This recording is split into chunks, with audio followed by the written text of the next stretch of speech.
In this video, I'm going to teach you how to crush your sales meetings for SMMA. And if you follow what I'm going to teach and the client is actually qualified, which I'm going to teach you later on in this video, you should be able to close pretty much every single deal. And you should not do any 2 or 3 call closes. No, you should close on the first call. In this video, I'm also going to show you one of my sales calls live. You're going to see how I do the sales calls. Yes, it's all recorded. I have absolutely nothing to hide. I'm going to give you the exact methods. And then at $3,000, just 500 up from there, we also have the full automation, which is going to be advertising. But let me tell you one thing before we get started. You're going to have to close 2 things. The first thing you need to close is the actual appointment. You have to get the client to even be interested in talking with you. So you need to close the appointment. Then after that, the client needs to meet up on appointment, and then you need to close the deal. In this video, I'm going to teach you how to close deals, how to do call calling, how to do your sales meetings, how to handle objections, and also how to make sure the client actually meets up on the call. But let me make one thing very clear. This video is technical. It's for the people that want to make money, and I'm not here just to entertain you with a bad video on how to start SMMA in 2023. This is for the people that want to make serious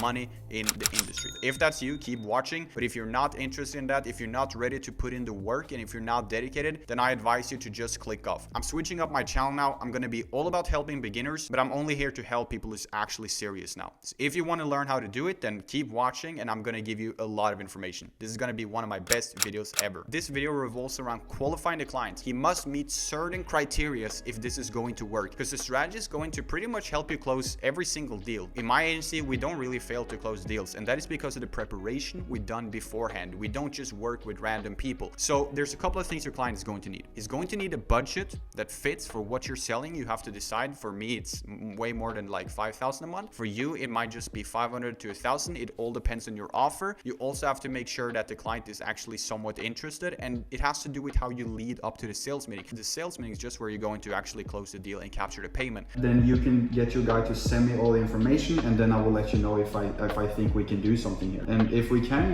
we can move forward. I can show you testimonials, case studies, all of those things, and we will see what we can do from there. But it's all about what you do beforehand, how you lead up to it. There's 2 approaches: close on the first call or close on the second. If you market this, which I recommend beginners to do, as just a free call to give value, what you can do is to give them the strategy. They're going to try to implement it for a week, and then after that week, they come back to you and say, yo, it didn't really work. Can we put you on? And then you close them. And this is coming from someone who has closed hundreds of thousands of dollars on the phone. So I would say that I pretty much know what I'm talking about. So one thing you have to understand is you have to close 2 times. The first thing you have to close is the actual appointment. You have to call the business or DM, but this video is more about call calling. You have to call the business and close them on actually meeting up with you. Close them on actually getting on a free call. That's the first close. The second close you need to make, which is honestly probably easier or less of a hustle, is to actually close them on the service, to make them pay you. So your question to me right now is probably, Henrik, how do we close clients on the phone? And selling on the phone is an absolute skill. I have had a student who closed 8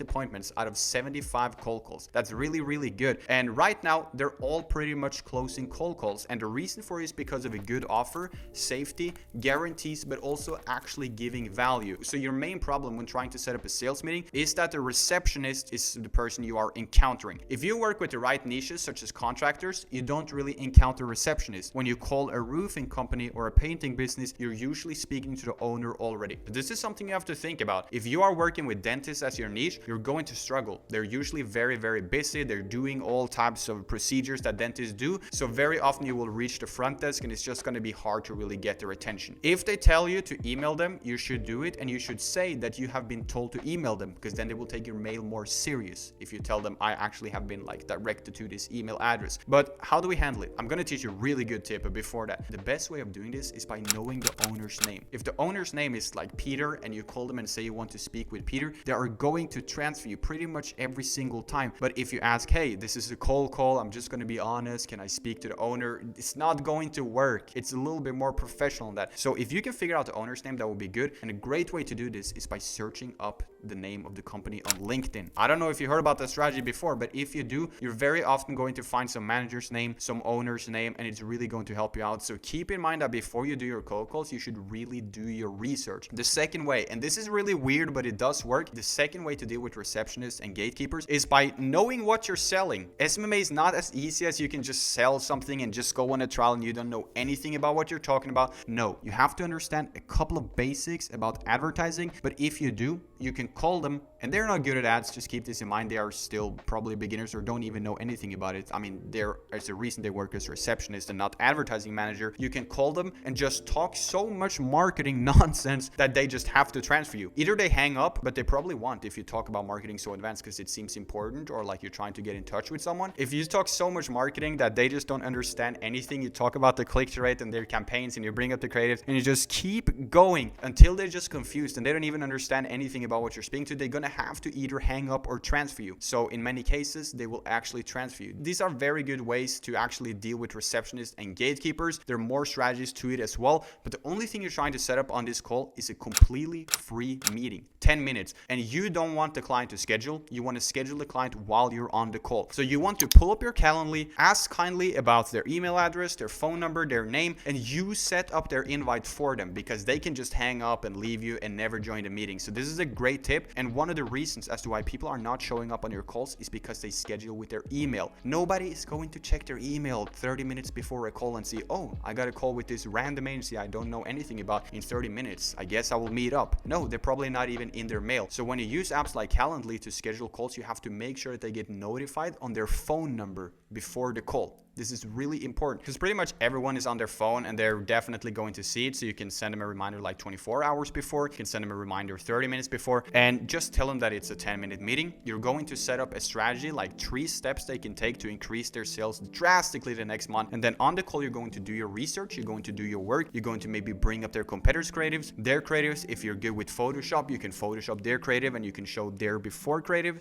and their after that you fixed for them. And then you're going to impress them. So it's all about putting in the work, making a custom PowerPoint for them. And what you're going to do is you're going to give them the strategy for completely free because they're probably not going to take action on it. And then you're going to sell the implementation. So now there's 2 options on the sales call. Either you give them the strategy and they go out and try it on their own for a week, and this is completely fine. Then they fail and they come back to you, or you guys stay in touch while they're doing it over chat. That's the first option. And they're probably going to, come back to you, ask for some advice while they try it, or they might not be interested. The second option is that you literally just try to close it on the call. That's why I'm saying you have to qualify the client beforehand. When I speak to clients, like a watch brand I was speaking to recently, we aimed for first call close, of course, because first of all, it was a more warm lead, not super warm, but kind of. It obviously does help, but we knew about their budget. We knew that they had the money to it. We didn't just jump on a call with a random. So if they have the money for it, the only thing that they need to see is the value. You have to understand that if I were to offer you something for, let's say, $200 and you had $1,000, there has to be some sort of way that I could convince you if I say the right things, because you already have the money. So if they have the money, if they fit the qualifications to work with your agency and they can afford to spend money on ads, then it's up to you. Are you going to convince them or not? So what do I ask in my sales calls, you may ask? Well, the first thing, and this is a great tip, is I try to get the clients to feel some sort of dopamine. I will ask them, where would you like to be at 3 months from now,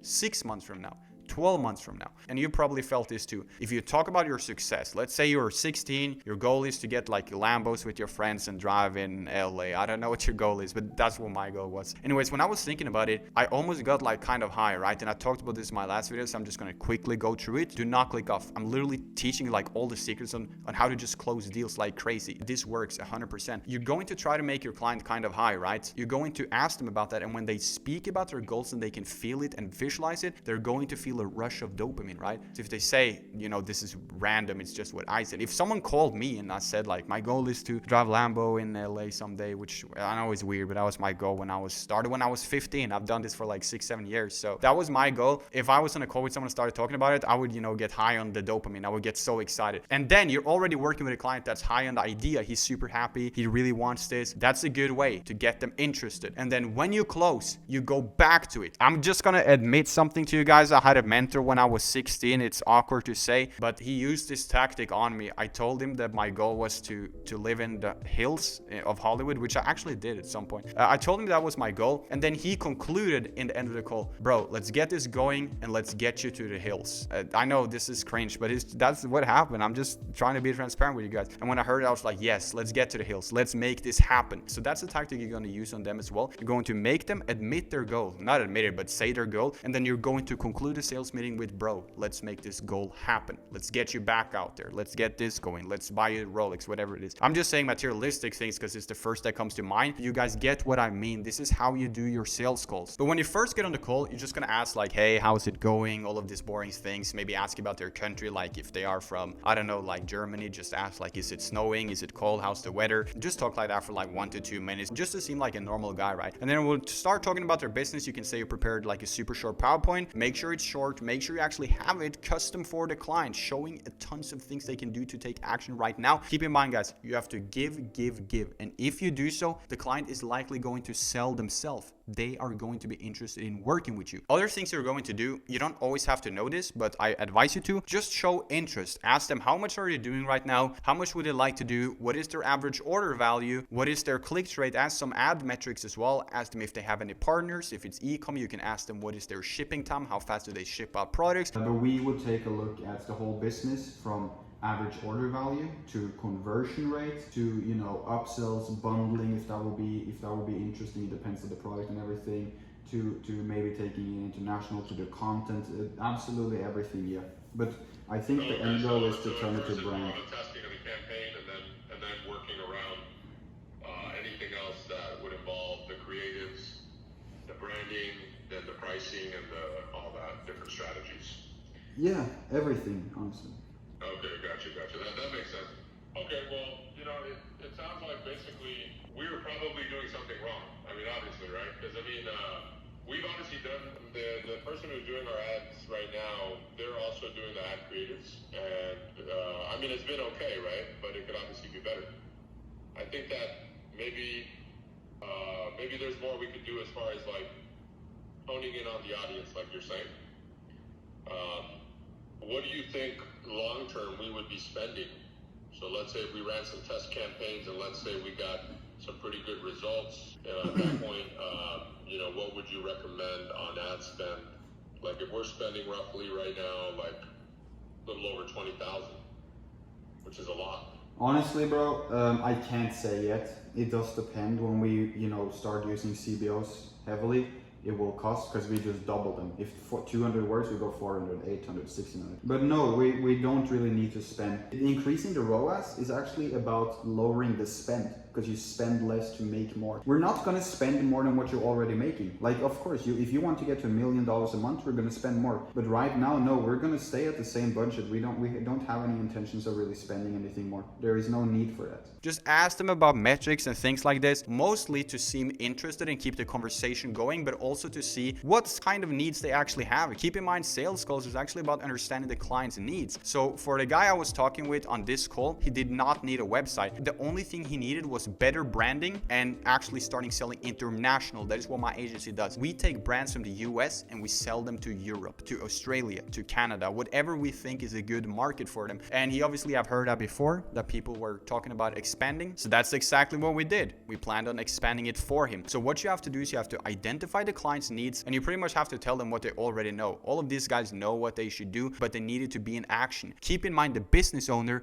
should be focusing on the back end. If I have a bike store and I'm selling bicycles, I should be in the store fixing people's bikes when they come in to return it. I should be there talking about it, giving them advice on which bike is the right one for them, giving them the best deal, and knowing my field, and also dealing with shipping, customer support, all of this. I should not be handling the sales. I should not be making sure that the sales are coming in, because I'm the business owner. I should be running the business, and my sales should be automated. So that's a good thing too, because many of these business owners, they just kind of do it on the side, but they're trying to also run their whole like business back end, and you know, doing all these things at once. It's not going to work too well. And just the tip of getting the client high-end idea is pretty much enough to close them. The thing is though, you're going to have cold traffic because you are a new agency. People don't know you. It's not like they really chose to come to you. So you have to kind of do some sort of convincing. And the best way of doing that is to have a different offer. You should close them on commission when you start out. You shouldn't do trials, I think, because it's not that professional. Like, who wants to risk their business working with some random guy doing a trial, in my opinion at least, if it's a serious business? So So I think commission-based is more serious. It's completely safe for the client, and you don't make money unless they make money. So I want you to just stop the trials and start working on commissions. One thing I also want to tell you is this is something that comes through experience. Obviously, your first sales call is going to be kind of awkward. You might not even get the deal, and it's completely fine. Keep in mind how long I've been training to start performing. I don't use any scripts for my call. Obviously, I pull up the business, I take a look at it. I might have the website, maybe even the PowerPoint, but I don't really use scripts for it. I've been doing this for so long that I know how to combat every single scenario. But when you first start, I want you to maybe have some notes, some things that you think is important to talk about. And if you're starting out with cold leads, like they don't come to you, you actually come to them, then it's all about giving. But if they come to you, you use the Facebook group strategy, for example, that I teach in my outdoors videos, then it doesn't have to be that professional, right? Because they're already interested. They are coming to you. So I don't want you to just cold call business trying to sell a 3 to 4K package. No, that's if you have like a call center or if you really know what you're doing. A great tip you can do is you can go to their Facebook ad library and you can search up their ads. So you go to the ad library, search up the company name. Let's say it's like Apple you work with. You search them up in the ad library and you're going to see all the ads from Apple, right? So then you can drag up their ads in the ad library. You can say like, this is not really grabbing attention. It's not that appealing. There's no clear offer. There's no testimonial in it. Like you can talk about their ads and what you would do different. It's just about like showing them kind of where they're going wrong in a nice way and then explaining what you could do for them. So your next question now is probably, Henrik, when is it relevant to start talking about the sale? Because you don't just want to randomly do it. Now, one thing I want to tell you is if you are structuring your sales meetings properly and correct, they should actually be asking how much it is. Very, very often this is going to come natural. You're not really going to have to randomly say it. And if you have to randomly say it, then it's not that good. And I don't want you guys to use all those like silly tactics like, hey, before this call, you can only say yes or no. I don't want to maybe. I want to think about it. And then you'd be like, on a scale from 1 to 10, how much do you want to join? No,